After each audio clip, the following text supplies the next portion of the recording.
My next pick for deck profiles jumping into the BT16 format is going to go to Imperialdramon. It feels like it's been forever since Imperialdramon felt good, because in my mind, BT12 switched up the tactics of aggression into a more controlled aspect. Needless to say, with BT16, this adds a whole slew of fun to the deck and elevates it to higher competitive play. This list has only been briefly tested, but with the basics of it provides you a solid foundation for what you can adjust to your own style.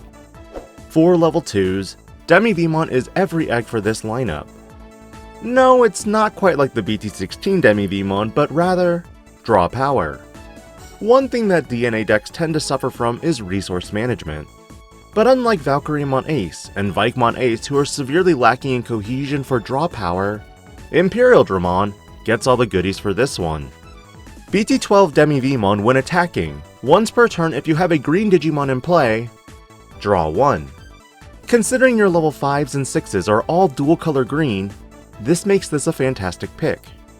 Your primary egg of course goes to BT3 DemiVeemon with an inheritable that provides you a draw 1 when your Digimon has jamming.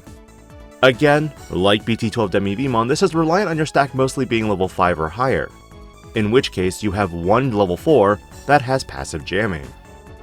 Other possible cards to use would be BT6 Kiaramon to draw 1 when one of your opponent's Digivolution cards is trashed. Keep in mind, this puts you more so in line with the control variant. The other option, of course, goes to Wanyamon, but this requires you to have a blue Tamer in play. Level 3 wise, I hope you've stocked up on promo Veemons, because this is largely a staple for a lot of decks in this format. Promo Veemon will be the first card of discussion because of its ability to reduce the Digivolution cost into a card with the free trait, but again, you must have a Tamer in play for this effect to resolve.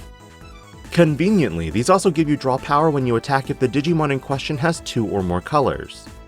BT16 Veemon also makes it in, because this honestly assists with the DNA Digivolution aspect of gaining memory when one of your other Digimon is played, or Digivolves, and is green.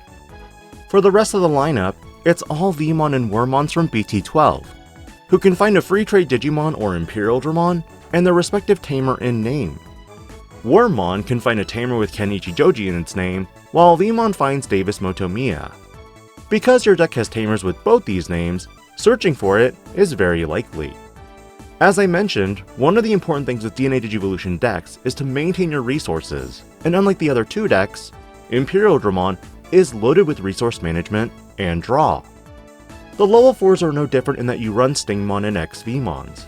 The primaries of course go to the BT12 variants because they offer a memory gain when you would DNA with the other color. Exveemon specifically provides jamming, while the Stingmon provides piercing.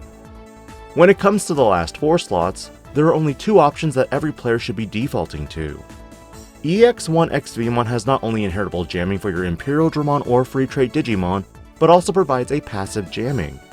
Meaning at level 4, you could run this into security at the peril of only option cards and a handful of security Digimon and or Blast Digivolution. But the Stingmon of course defaults to the inheritable of card draw and a reduced play cost while you have a blue Digimon in play. Depending on how you want to adjust your ratios, you might add one more of one of these cards to fill up your level 4 line. Level 5s are interesting as you could honestly do a lot here. On one hand, you could utilize all Paildramons, which is my recommendation, for the partition effects and unsuspend aggro. But on several avenues you could utilize even Dino Veemons for more control, Paildramon from BT12 for source stripping, or even generic DNA Digivolution Digimon, like Chimeramon. Needless to say, I found aggro to work the best because putting your opponent on a clock forces them to react to your board presence. And should they delete your stack via option card effects, like, okay, partition kicks in. If they try and battle, okay, Blast Digivolve. For level 6s, I run 8 with a split between the Imperialdramon Fighter Mode Ace and the new Imperialdramon Dragon Mode. Fighter Mode Ace is one of the meanest Ace Digimon released yet, with an on-play when Digivolving effect that returns one of your opponent's Digimon with as many or fewer Digivolution cards to the bottom of the deck. Magnamon X attacking? If there's no immunity, this Digimon can literally say get out of here. With a fully DNA Digivolve stack from the Rays, you are likely to have at minimum 5 sources under, meaning you can return almost any Digimon back to the bottom of the deck. It also sports an end of attack effect that once per turn unsuspends this Digimon, and if you have the Dragon mode in the sources, you get to return one of your opponent's suspended Digimon to the bottom of the deck. The new Dragon mode on the other hand can Digivolve from Paildramon or Dino-Beamon for a cost of 3. And on Digivolution, one of your opponent's Digimon or Tamers can't unsuspend until the end of their turn. Then you can suspend one of your opponent's Digimon or Tamers to unsuspend one of your Digimon. The best part? When an opponent's Digimon is played or Digivolves by an effect, meaning a lot of major contenders out there in this format, you can go into fighter mode for free. Meaning if you go into Ace, immediate value. But the last level 6 option I've been tinkering with is Mega Gargomon Ace. This provides a lot of flexibility to potentially stun your opponent's board from Digivolving, and also set up blocker and extra aggro. While true, the evo cost is going to be 4 regardless, it could honestly be worth it. I haven't playtested too much with the older Dragon modes or fighter modes, but with BT16, these newer ones definitely give you a lot of bang for your buck in regards to effects and costs. Personally, I don't run anything in the level 7 category. You could run Blitz Omnimon, but I don't see the need to. Death Xmon is probably the only Digimon I would remotely consider, but this is also if your opponent's building wide and controlling the board. While this doesn't need a specific color in the deck, if you really want another level 7 option, you could run blue options like Gabumon Bond of Friendship, or even a more defensive option like Quartzmon. Based on initial testing, these are extra spices you could add, but aren't needed. For option cards, I'm leaning more into the aggro potential of the deck, because you have so many defensive countermeasures in the form of Blast Digivolution. Invincible Dragon Insect Fusion allows you to play one veemon or wormmon from hand or trash without paying the cost, and adding this card to your hand if it's in security. But the main effect allows you to play one exveemon or stingmon from hand without paying the cost. Then 2 of your Digimon may Digivolve into a Digimon card in your hand, and then until the end of your opponent's turn, the Digimon this effect DNA Digivolved into can't be deleted in battle and gains blocker. An amazing way to really go ham on your opponent's security and not really caring if they have blockers. While there are other options you could run for offense, like Hidden Potential Discovered, I did end up going with 2 Mega Deaths. Other than Hidden Potential Discovered, there are some blue options that might also be valid, like Sorai.